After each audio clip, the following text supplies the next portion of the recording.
Olá pessoal, aqui é o Geraldo. A Páscoa já passou, mas ficou um aprendizado, uma reflexão. Eu trouxe uma matéria sobre a Páscoa, pessoal. Qual realmente o real significado da Páscoa? Eu procurei aqui numa matéria do canal do Copini, muito interessante, né, as pesquisas dele, né? E eu gostaria muito de compartilhar aqui com todos. Você já se perguntou por que na Páscoa quem traz os ovos é o coelho, sendo que coelhos não põem ovos? A resposta dessa pergunta vai te deixar no mínimo intrigado, e ao longo do vídeo você vai descobrir como que isso se relaciona ao seu desenvolvimento pessoal. A história que eu vou contar hoje tem a ver com o povo teutônico, que habitava o centro-norte da Alemanha e que posteriormente deu origem ao povo que migrou para o sul do Brasil. Esse é um web documentário que vai citar mitos, lendas, religião e simbologia, mas que não tem o objetivo de afrontar nenhuma religião. Peço que desfrute disso pelo espectro do autoconhecimento e desenvolvimento pessoal. Nessa época do ano, é comum surgir muita gente falando sobre qual é o verdadeiro significado da Páscoa e o que ela quer de nós. E a maneira com que nós interpretamos ela muda o jogo da nossa vida. Deixe que o Lei Copini. Páscoa, do grego pas, do latim pascai e do hebreu pesach. Guarda bem essa palavra. A Páscoa no Antigo Testamento é uma celebração judaica conforme descrito no livro de Êxodo também. Nessa narrativa, a Páscoa marca um evento em que Deus instruiu os hebreus a sacrificarem um cordeiro e marcarem em suas portas com sangue, como um sinal de que o anjo da morte passasse por suas casas sem prejudicá-las. Essa prática foi realizada durante a última das 10 pragas enviadas por Deus no Egito, o que resultou na libertação do povo hebreu da escravidão egípcia. Assim, a Páscoa no Antigo Testamento é uma festa de libertação e proteção divina, que simboliza a passagem da opressão para a liberdade e a salvação concedida por Deus ao seu povo escolhido. A palavra Pesach significa justamente isso, passagem. É traduzida como passar por cima, entrar em uma nova fase, se renovar, renascer. E para o povo renascer, saindo da escravidão do Egito e indo para Israel, foi necessário abdicar de uma antiga identidade e criar uma nova. Isso está em Êxodo, capítulo 32. Mas nós ainda temos a Páscoa do Novo Testamento. A Páscoa do Novo Testamento é celebrada pelos cristãos em memória à ressurreição de Jesus Cristo. Perceba mais uma vez que a simbologia nos leva ao mesmo significado: ressurreição e renascimento. O evento central da Páscoa do Novo Testamento é a crucificação, morte e ressurreição de Jesus, que os cristãos acreditam ter ocorrido durante a semana da Páscoa judaica. Jesus foi crucificado na sexta-feira, hoje conhecido como Sexta-feira Santa, em que nós não comemos carne, e ressuscitou dos mortos no domingo seguinte, conhecido como o Domingo de Páscoa. A Páscoa no Novo Testamento é vista como o cumprimento das profecias do Antigo Testamento e como um evento central da fé cristã, simbolizando a vitória sobre o pecado. Mas de onde vem essa simbologia toda? Ovos de Páscoa, chocolate, coelhos.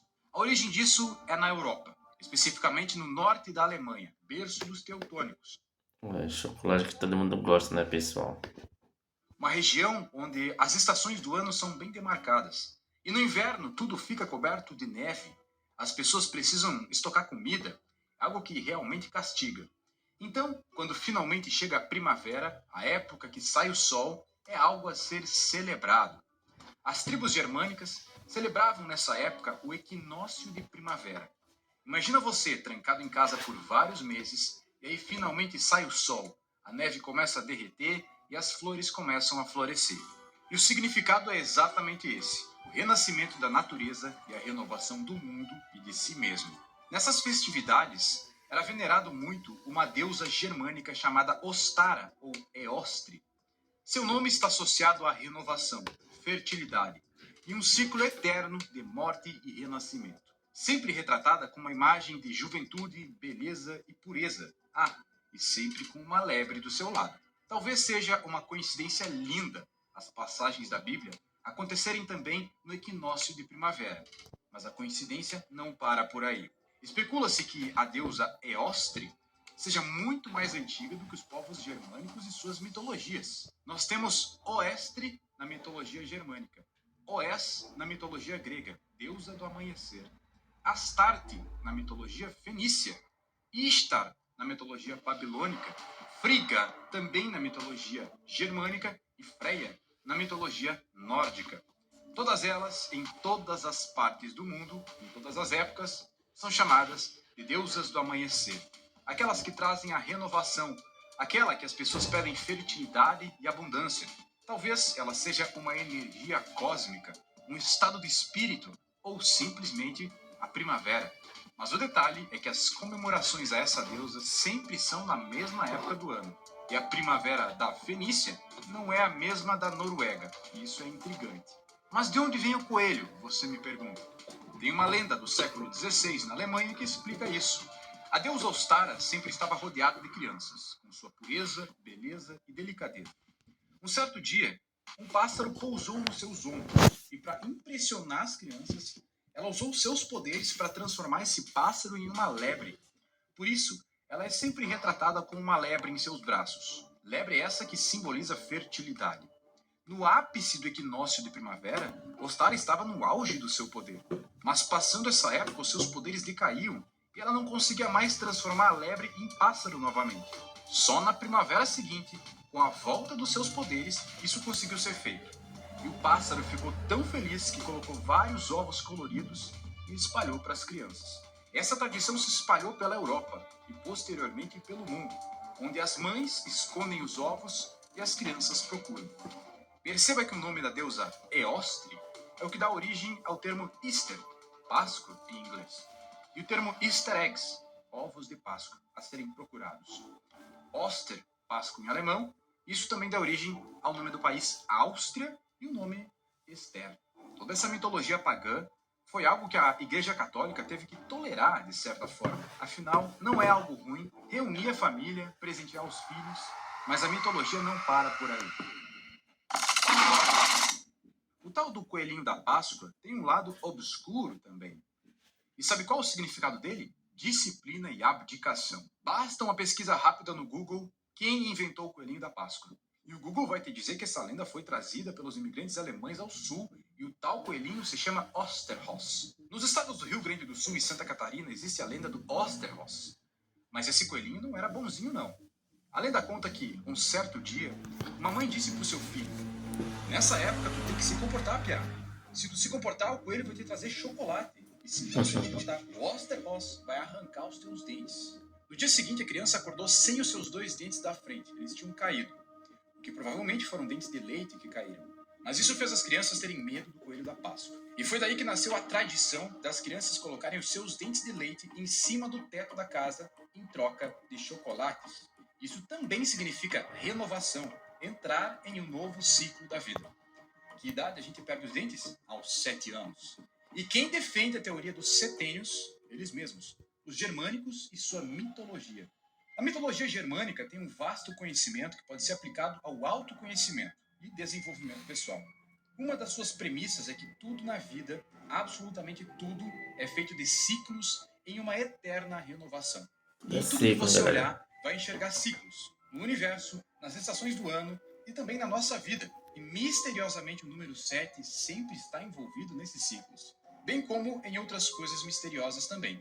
Deus criou o mundo em 7 dias, 7 cores do arco-íris, 7 notas musicais, 7 dias da semana, 7 virtudes cardeais, 7 pecados capitais e 7 maravilhas do mundo. De fato, existe um certo mistério por detrás do número 7. Pela religião, o 7 é um número perfeito, que representa a completude. Pela cultura, é um número da sorte de muita gente. E pelo misticismo, 7 é um número poderoso, carregado de um poder oculto. A mitologia germânica acreditava que a nossa vida era distribuída em ciclos de 7 anos. É como se a cada 7 anos, simbolicamente, um ciclo se completa e ao completar um novo ciclo, você entra em uma nova fase da sua vida. Isso não é exato, mas se parar para pensar, vai ver que os acontecimentos mais pesados da nossa vida aconteceram em múltiplos de 7. Certamente você passou por algo difícil aos 14, aos 21, aos 28 e por aí vai. Acredita-se que no final de cada ciclo algo difícil acontece para entrarmos para o próximo. Isso se chama ritual de passagem. A visão cíclica da vida dos pagãos não se detinha apenas aos múltiplos de 7, mas sim, a cada ano era necessária uma renovação, onde a parte mais difícil do ano era o inverno e o renascimento é a primavera. Resumindo, toda a mitologia da época e de praticamente toda parte do mundo tratava-se de renovação e renascimento. Mas a teoria ainda não está completa. Ao voltar à Páscoa cristã, nós temos a Quaresma, período que antecede a Páscoa, representado por um período de preparação espiritual para a Páscoa, um período de abstenção de algumas coisas nocivas, um período onde repensamos a nossa vida e reorganizamos as nossas confusões mentais. Vale lembrar que a Quaresma começa na quarta-feira de cinzas, um nome bem sugestivo, pois isso marca o fim do Carnaval, ou a Carnavalha, as festas dos prazeres da carne, que remontam narrativas pagãs lá da Grécia Antiga. Veja como tudo é cíclico. Que Páscoa hoje também, além de todas as verdades que são ditas aí no YouTube, que ela simboliza agora a Deus nos retirar do Egito do pecado para uma novidade de vida, que ela lembra o sacrifício de Cristo, etc, etc, etc. A Páscoa também deveria significar para nós renúncia. A renúncia do mundo, quem sabe até da cultura comercial em que vivemos. Não é fácil. Todo mundo celebra a Páscoa desse jeito, por que nós vamos fazer diferente? Renúncia. Foi a palavra que Deus pediu para os hebreus ao saírem do Egito e para os judeus ao se tornarem seguidores de Jesus Cristo. Pense nisso. Mas ao final de tudo, o que é a Páscoa e como isso impacta a nossa vida? Como devemos interpretar tudo isso? Afinal, eu falei no início desse vídeo para analisar tudo isso pelo espectro do autoconhecimento. E os pontos aqui são 3. O primeiro ponto é a renovação e o renascimento. Enxergar a si e o mundo como algo cíclico é essencial. Mas mais essencial ainda é forçar uma renovação quando ela não acontece. Aprendendo que toda renovação pessoal é construída de dor e sofrimento. Todo mundo quer ser alguém melhor, ter mais dinheiro, ser mais bonito, ter mais poder. E talvez você tenha todo o direito de querer poder ter isso, mas isso é construído e não ganhado. O esforço que você faz agora será desfrutado por um eu do futuro. E o seu eu do futuro só terá direito a isso se você não carregar consigo o seu eu do passado. Em palavras mais simples, renovação. Deixar um velho eu para trás para a construção de uma identidade nova, mais forte, modelada de acordo com o mundo atual. Não há uma época melhor para falarmos disso do que a Páscoa. Considere o ato de se renovar como algo essencial na sua vida. Deixar morrer todos os seus defeitos e constantemente renascer como uma pessoa mais forte. Em alemão, existe um termo chamado Zeitgeist, traduzido por espírito do tempo. Esse termo traz uma estrutura que praticamente rege a minha vida pessoal. Ela me faz entender que o tempo passa rápido e que o que nós somos agora, nós somos somente agora. E ficará perdido num lapso de tempo que, quando pensarmos nele, já passou. Me faz pensar que o tempo é bem subjetivo e que só conseguimos viver o presente, ao mesmo tempo que construímos um futuro melhor. E ainda que o tempo não seja nem linear e nem totalmente subjetivo, eu posso perdê-lo. E toda vez que eu tento ser um eu do passado, eu estou perdendo o meu tempo. E que o espírito do tempo é a coisa mais constante e veloz de toda a história da humanidade. Não importa quantos recursos eu crie, quantas riquezas eu crie, esse recurso é o único que não volta. E com 100% de certeza, teremos a sensação de que ele passará cada vez mais rápido. A vida vai acabar, o tempo vai passar por nós, nos envelhecendo, nos enfraquecendo. Eu preciso viver cada fase Realmente, da minha pessoal, vida o de tempo não maneira perdoa plena. ninguém, né? Pois no final da história, é uma questão de como eu aproveitei o meu tempo, como eu não perdi o meu tempo e como eu não fiquei preso ao meu passado. Construa em si um ser atemporal e a sua perspectiva de mundo vai mudar. Presence. Realmente, pessoal, ele falou muito sobre o tempo, né? Você não perder tempo, sabe, pessoal? Não perder tempo com fofocas, não perder tempo com prejudicando os outros, né? Você não perder tempo com na ociosidade. Tem tudo a ver, né? Opa, deixa eu achar aqui. And presence is a space of no thought, But presence can also be there in the background even when thinking is happening. You can still be not completely involved in the thinking. Thinking loses the ability to create havoc in your life and confuse you. Nós temos enraizado em nós aquele conceito de passado e futuro. E claro que esse conceito existe para explicar situações que aconteceram em instantes anteriores ao instante de agora. E situações que vão acontecer em instantes após a esse. Por isso nós criamos a linha de tempo que explica as coisas racionalmente entre passado, presente e futuro. Só que esse excesso de pensamentos que a mente traz, explicando aqui de maneira bem rápida e vaga, faz com que a nossa mente sempre esteja trabalhando em cima do passado ou em cima do futuro. O segundo ponto é a disciplina. Ferramenta única e absoluta que vem sendo falada há mais de 2000 anos pelos estoicos da Grécia. Não há crescimento sem disciplina, sequer a felicidade sem disciplina.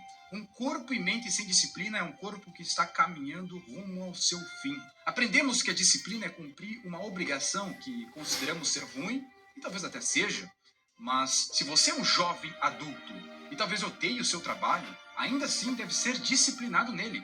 Entenda que isso não vai durar para sempre, e a vida é cíclica. E vai chegar um tempo em que você vai escolher onde você vai direcionar a sua disciplina.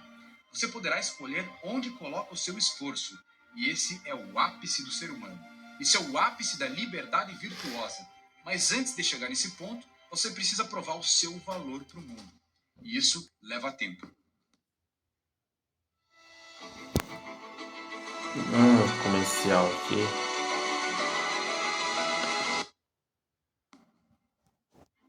Assim como a lenda sulista do Osterhaus, para ganhar chocolates você precisa se comportar. Caso contrário, vai perder os dentes.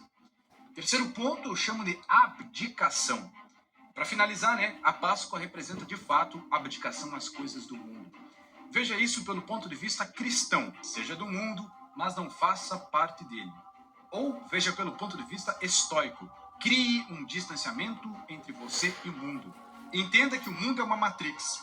Várias camadas do sistema sobrepostas para beneficiar pessoas que estão em busca de poder. Isso não é uma crítica ao capitalismo de forma alguma. Mas você, como indivíduo, só tem a ganhar se você se abster das mazelas do mundo. Seja simplesmente não se irritando ao ver vídeos de política, seja você não assistindo o Big Brother e não ouvindo músicas que atestam que você é corno. É você fechando a cara, trabalhando, correndo atrás do seu sucesso, ficando mais forte, praticamente estando inerente às mazelas do mundo. A tua luta é 100% individual e toda luta coletiva é uma manobra política. É uma obrigação sua não ser gado de nada.